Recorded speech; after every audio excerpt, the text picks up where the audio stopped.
Xumdon polikistoz sindromi asosan vazni bor ayollarda, endi ortiqcha vaznli ayollarda yokida ovqatlanish rejimi buzilgan yoki juda ham kech uxlaydigan kam harakat ayollarda uchrab turadi. Buni ko'pchilik doktorlar ham, bemorlar ham dori bilan davolashga harakat qilishadi.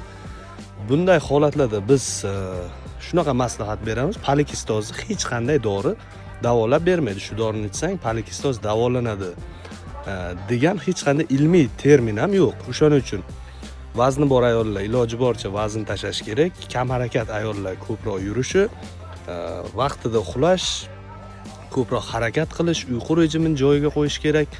Shunda menstruatsiya ham doimiy bo'ladi. Folikulalar ham vaqtida o'sib, vaqtida yoriladi.